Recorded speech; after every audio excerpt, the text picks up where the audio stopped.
আসসালামু আলাইকুম। তোমরা অনেকে রিকোয়েস্ট করতেছো আপু এই টপ স্টার কাটিং ও সেলাই ভিডিও দাও, তো তোমাদের জন্য এই ভিডিওটা স্কিপ না করে পুরো ভিডিওটা দেখো।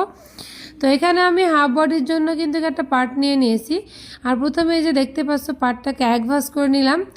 এই বডির পার্টটাকে এক ভাঁজ করে নিয়ে সামনে কোলের দিকে খোলা অংশ রেখে 1 ইঞ্চি ভাঁজ দিয়ে দিয়েছি। অপর সাইডের বন্ধ অংশ এনে সেমভাবে এটার উপরে দিয়ে দিয়েছি। আর আমি হাফ বডির লম্বা নিয়েছি 6 ইঞ্চি পরিমাণ।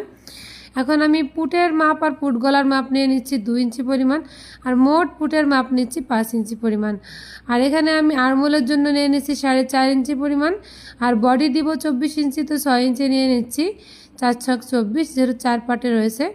আর হালকা হাতে শেপ দিয়ে দিলাম। আর এখানে আমি নিব 5.5 ইঞ্চি, হাফ ইঞ্চি কম নিয়েছি বডির থেকে। আর এখানে কিন্তু 1.5 ইঞ্চি পরিমাণ রাউন্ড দিয়ে দিচ্ছি। রাউন্ডটা কিন্তু অবশ্যই দিতে হবে। পুটেও কিন্তু হাফ ইঞ্চি পরিমাণ রাউন্ড দিয়ে দিতে হবে। কাটিং করার সময় আমি দেখতে পাচ্ছ হাফ ইঞ্চি বাঁকা করে কাট করে দিয়েছি। আর তোমাদেরকে রিকোয়েস্ট করবো, তোমরা যারা rakibutics.com পেজটি এখনও ফলো করোনি, অবশ্যই ভালোবেসে পেজটি ফলো করে দিবা, ভিডিওতে লাইক কমেন্ট শেয়ার করে দিবা।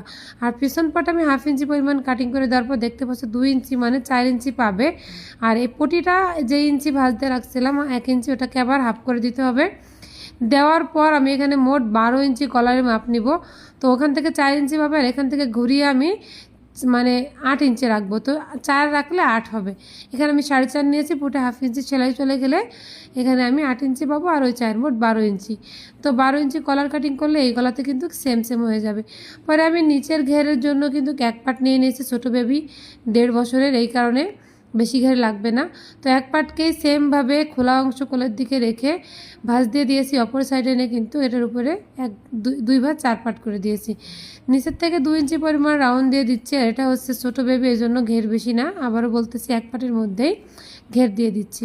আর এখান থেকে হালকা করে যতটুকুন ঘের ছিল হালকা একটু বাঁকা করে কাট করে ফেলে দিলে দেখতে আর কি ড্রেসটা সুন্দর লাগে। তো তোমরা সোজাও রাখতে পারো, কোনো সমস্যা নাই।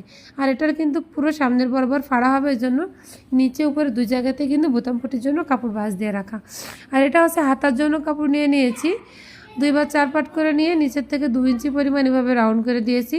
এটা যেহেতু ঘটি হাতা হবে, এত বেশি মাপের দরকার থাকে না, একটু কম বেশি করে নিলেই হয়। তো দেখতে পাচ্ছ এখানে আমি 5 ইঞ্চি নিয়েছিলাম লম্বাটা আর কি।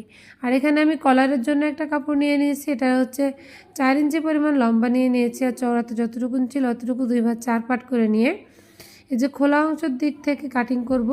6 ইঞ্চি কলার হবে, তো 6 ইঞ্চি 2 সুতা নিয়ে নিয়েছি, মানে 6.5 ইঞ্চি। তারপর এভাবে হালকা হাতে শেপ দিয়ে দিব। এটা এত কোনো কঠিন কোনো কাজ না, শেপ দিলেই হচ্ছে, কম হোক বেশি হোক এটাতে কোনো সমস্যা নাই। মাঝ বরাবর পয়েন্ট করে রেখেছি সেলাইয়ে টেকিনে মিলানোর জন্য। আর